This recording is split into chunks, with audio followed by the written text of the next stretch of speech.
गव्हाच्या पिठापासून आज आपण खुसखुशीत अशी जिरा खारी बनवूयात। चहासोबत कधी खारी खाण्याची इच्छा झाली तर असे घरातच खुसखुशीत खारीची रेसिपी पाहूयात। नमस्कार, मी संगीताच रेसिपीमध्ये आपले सर्वांचे मनापासून खूप खूप स्वागत। आज आपण करणार आहे गव्हाच्या पिठापासून खारी। खारी बनवण्यासाठी साहित्य काय लागणार आहे ते आपण पाहूयात। कॉर्नफ्लोअर 3 चमचे, चवीनुसार मीठ, जिरा 1 चमचा, 1.5 चमचा ओवा, 2 वाट्या गव्हाचे पीठ आणि तूप। आता आपण खारीसाठी कणिक मळून घेऊयात। आधी एका भांड्यात 2 वाटी पीठ घेऊन त्यामध्ये चवीनुसार मीठ, जिरा आणि ओवा टाकायचे। त्यानंतर त्याच्यामध्ये 3 चमचे तूप टाकून व्यवस्थित मिक्स करून घ्यायचे। अशा प्रकारे तूप टाकून व्यवस्थित मिश्रण कालवून घ्यायचं आहे। आता आपण गरजेनुसार थोडं पाणी टाकून कणिक मळून घ्यायचे। कणिक जास्त सैल पण मळायचं नाही आणि जास्त घट्ट पण नाही मळायचं। हे अशा प्रकारे मळून घ्यायचे। हे बघा, हे असं एवढं घट्ट पीठ मळून घ्यायचे। आता आपल्याला ह्याचे 2 भाग करायचे।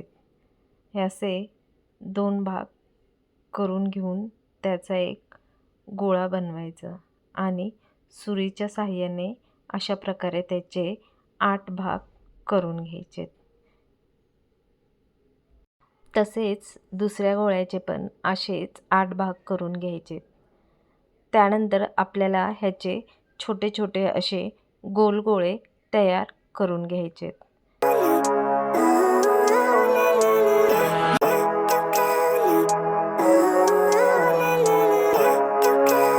कणकेचे गोळे तयार करून झाल्यानंतर आपल्याला एका बाउलमध्ये 3 चमचे कॉर्नफ्लोअर, 2 चमचे गव्हाचं पीठ टाकून त्यामध्ये तूप टाकून व्यवस्थित असं मिक्स करून घ्यायचं आहे, जेणेकरून त्याचे गुठळे होणार नाही। अशा प्रकारे थोडं तूप टाकून ह्या प्रकारे अशी कन्सिस्टन्सी करून घ्यायचं आहे। आता आपण जे कणकेचे गोळे बनवलेले आहे ते सर्व लाटून घेऊयात। चपाती कसं लाटून घेतो तसंच फक्त चपाती घडीची असते, ही विदाऊट घडीची लाटून घ्यायची आहे। मी सर्व पोळ्या असे लाटून घेत आहे।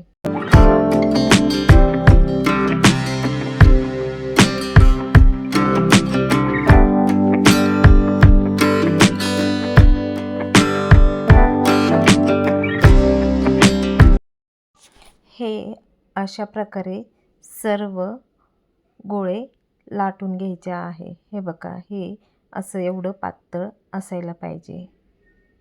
आता आपण एक पोळी ठेवून त्याच्यावरती जे मिश्रण तयार केले होते आपण, कॉर्नफ्लोअर, गव्हाचे पीठ आणि तूप, ते अर्धा चमचा टाकून व्यवस्थित पसरून घ्यायचं आहे। त्यानंतर त्याच्यावरती थोडंसं पीठ भुरभुरायचं आणि पुन्हा एक चपाती टाकून त्याच्यावरती पुन्हा असं पिठाचं तयार केलेलं मिश्रण लावून घ्यायचं आहे। अशाच प्रकारे आपल्याला 4 चपात्या तयार करून घ्यायच्या आहेत। म्हणजेच एक चपाती ठेवायची, त्याला मिश्रण लावायचं, पीठ भुरभुरायचं, पुन्हा एकदा चपाती ठेवायची, त्याला देखील ते मिश्रण लावायचं आणि पीठ भुरभुरायचं। अशा प्रकारे 4 चपात्या एकमेकांवर ठेवायच्या आहेत।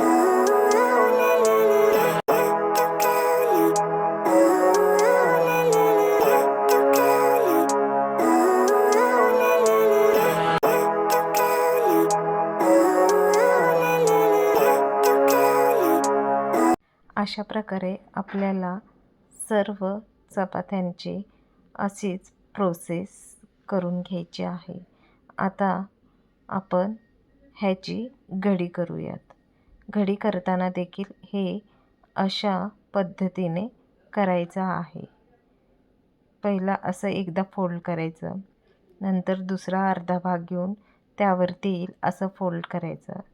नंतर हे अशा प्रकारे फोल्ड करून हे असं फोल्ड करायचं. अशा प्रकारे मी सर्व चपात्यांच्या घड्या करून घेतलेल्या आहे.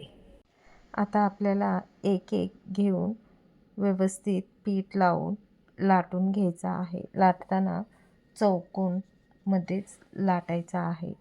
हे अशा प्रकारे लाटून घ्यायचं आहे. तुम्हाला जर ही रेसिपी आवडली असेल तर संगीताच रेसिपीजला लाईक, शेअर आणि सबस्क्राईब करायला विसरू नका. तसेच बेल आयकॉनला क्लिक करा. हे अशा प्रकारे मी लाटून घेतलेलं आहे. आता साईडचं मी सुरीच्या साहाय्याने कट करून चौकोन आकार देत आहे.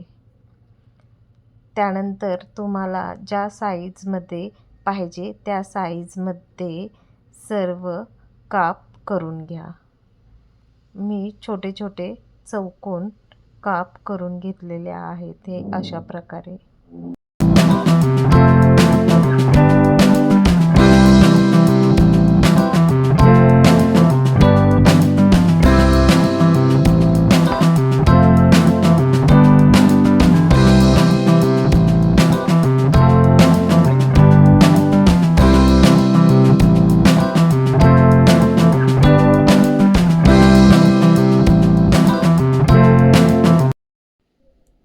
हे बघा, हे अशा प्रकारे एवढं जाड पाहिजे. ह्यापेक्षा थोडं जाड असलं तरी अजून जास्त खारी फुलतील.